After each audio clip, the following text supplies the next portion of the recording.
Ah, ils sont à deux de front, le russe et le norvégien. Et Quentin Fillon-Maillet, maintenant qui a peut-être a eu un peu de plus allez, ne pas se faire enfermer, ne pas se faire enfermer là. C'est parti maintenant. Johannes Bö, Johannes c'est parti. Johannes c'est parti. Et derrière, Quentin Fillon-Maillet qui essaye de prendre l'aspiration, il y aura pas l'or. Et Johannes Bö qui va aller chercher le premier titre de cette quinzaine. La médaille d'or pour la Norvège, l'argent pour la France et le bronze pour la Russie. Allez, les deux Anaïs là qui arrivent. Ouais, Anaïs Chevalier qui est devant et qui va terminer à moins de 10 secondes de Denise Herrmann. Pour l'instant, c'est la médaille d'argent. Allez, fais parler les kilos là. 23 centièmes. Voilà le retard de James Crawford sur le podium. Est-ce qu'il va faire mieux? Johan Clare est à l'arrivée. Allez. Le chrono. Oui. Oui, oh, il est deuxième à un dixième. Il est énorme. Il est énorme. Oh attention, on est obligé là de faire un petit coup de chasse-neige du côté de l'athlète chinois, mais c'est Smolski qui a la priorité parce qu'il est plus près de l'arrivée. Voilà, c'est fait, le chronomètre a basculé du côté de Quentin Fillon-Maillet, on ne tremblait pas là-dessus. En revanche, c'est une médaille qu'Anton Smolski est en train d'aller chercher. Allez Tess. Oui, il s'est posé. Oh, il est magnifique. Il est magnifique. Elle est incroyable. Elle est impériale. Elle est parfaite, Tess. Qui a fait très fort pour commencer tout à l'heure. Il faut enchaîner. Oui. Oui. Oui. C'est plaqué. Le switch 1004, elle est incroyable. Magnifique, Tess. C'est maintenant, Tess. Allez. Elle refait le même. Ouais. C'est posé. Elle pose donc. Oh là là là là là là là là. Mais est-ce qu'elle va pouvoir améliorer sa note? Elle a pas envie. 60, combien elle va avoir? 73,50. Elle reste deuxième, Tess le 2. Et le public chinois qui exulte forcément. On est tellement déçus pour elle. La médaille est en train de se jouer pour Chloé Trespech, qui est en train de revenir à l'aspiration. Elle a de la vitesse, la française, on y croit jusqu'au bout. Allez ma belle, allez maintenant. Elle essaye de faire l'intérieur, attention la petite faute pour Lindsay Jacobelli, c'est en train de se resserrer. Oui, puis la Canadienne qui revient. Les trois sont sur la même ligne. Oh my god, allez. Quelle couleur aura la médaille, parce que pour l'instant c'est bien parti. Chloé Trespech en deuxième position. Le titre pour Jacobelli et l'argent pour Chloé Trespech qui s'en fait une deuxième médaille olympique. C'est magnifique. Mais quel beau podium. Mais il faut être dans un bon jour. Est-ce que c'est le cas pour Quentin Fillon-Maillet? Allez Quentin. Ce premier tir debout va déjà nous renseigner. Ce premier tir couché va déjà nous renseigner. Ouf, une petite limite cordon. Ouh, en bas, en haut. Pour le moment, il y en a un peu partout, mais ça rentre. Ouh, voilà, là, c'était. L'a presque senti.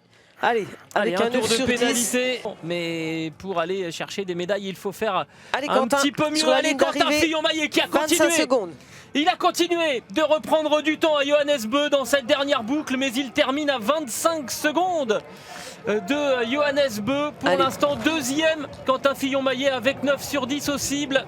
Belle fin de course. Il y en aura d'autres, des explications. Il y aura le relais, il y aura la Mastart aujourd'hui. Ça y est, c'est dernière ligne droite pour aller chercher ce deuxième titre olympique pour Quentin. Aujourd'hui, c'est encore le jour de gloire pour Quentin Fillon-Maillet. Après l'individuel, le temps de se retourner vers la caméra, de faire signe. Il est beau, il est fort, c'est le plus costaud. Aujourd'hui encore, Quentin Fillon-Maillet, deuxième titre olympique pour le Jurassien, champion olympique de la poursuite. Énorme, t'as assuré. Ouais, bravo Quentin. 20 sur 20 dans des conditions. Et oui, le 20 sur 20, c'est vrai que là, c'est énorme ce qu'il a fait. Double champion olympique, oui Quentin, oui, tu peux le dire au petit garçon qui, il y a quelques années, rêvait de cela. Allez, se reposer. Allez, là. il est encore dedans. Combien il a devant Kraniec? Il passe derrière, 12 centièmes. Allez, pourquoi pas rivaliser là encore sur le bas. Arrière. Est-ce qu'il est capable, Gauthier, d'aller grappiller là, ses centièmes? Il va falloir relancer là. Il va falloir être bon dans cette banane notamment qui arrive. Oh la dérive. Oh, il en perd beaucoup. Il en perd beaucoup. 81 centièmes. 81 centièmes. Oh, la dérive encore dans la banane pour se placer dans le mur final. Allez Mathieu, faut tout lâcher. Il y a trop d'erreurs, allez, il faut y aller. Au moins prendre la deuxième place, conserver cette deuxième place. Ça sera la deuxième place, ça sera la deuxième place au bout. Espérez, il est deuxième à 1 seconde 15. Et sans panache jusqu'au bout d'ailleurs. Hein. Regardez sans panache. Termine en roue libre. Deuxième place, médaille d'argent. Le panache est là en revanche pour l'équipe de France. Jamais 203, il y a eu Sochi 2014, Pyeongchang 2018. Et voilà, l'histoire continue de s'écrire pour l'équipe de France à Pékin 2022. Le relais masculin va revenir de ces Jeux Olympiques avec une médaille autour du cou, le bronze encore une fois. Bravo messieurs. Ils l'ont fait. On va pouvoir les appeler les bronzés. Médaille autour du cou pour ces quatre-là. Richard Jouve, premier relayeur, Hugo Lapalu, Clément Paris, Maurice Magnifica.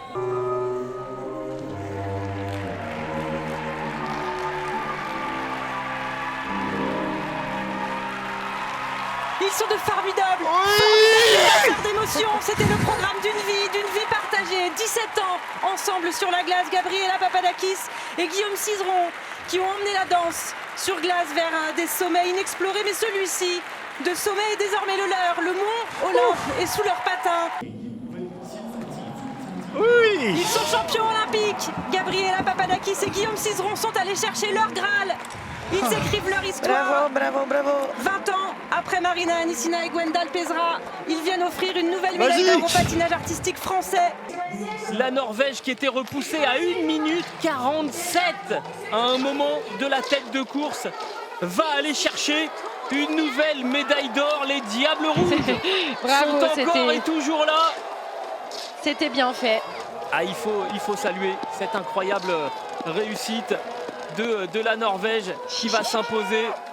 Clairement, bravo Quentin, bravo les Français. Allez, il a le sourire, Quentin Fillon-Maillet qui rentre encore un peu plus dans l'histoire du biathlon tricolore et du sport tricolore aux Jeux Olympiques. 5e médaille pour Quentin Fillon-Maillet, l'argent. Allez, mais non, il faut corriger. Voilà, il faut corriger par rapport à la deuxième après la manche. Allez, le mur. Ouais, c'est bon. Il est là. Attention, être juste. Pour l'instant, il l'est. Voilà. Pour l'instant, il raccourcir au maximum. Il va passer devant. Ouais, ça va peut-être être un gros temps à l'arrivée. 86 centièmes. C'est le meilleur temps de la manche, JP. Oui. Là, ça peut jouer, le titre. Oui, ça tape le cœur. Bravo. C'est peut-être la médaille d'or qui va tomber dans le camp français. Ouais, là. La 3e, il y a eu du bronze en géant. Il y a eu de l'argent en descente. Ça va être la manche d'une vie pour Clément. Il est champion olympique. Il est champion olympique. Il est 7200. Il a gagné. 7298 jours après vous, Jean-Pierre. On a un successeur. C'est magnifique. Et champion olympique de slalom. Prendre le drapeau. Bravo Justine, c'est le technicien Greg Deschamps qui lui passe le drapeau. Bravo Greg, bravo à toute l'équipe.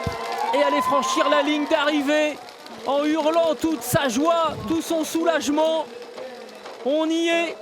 18 février 2022, Justine Brézat-Boucher devient championne olympique de la Mastart. Bravo Justine, énorme cette course-là.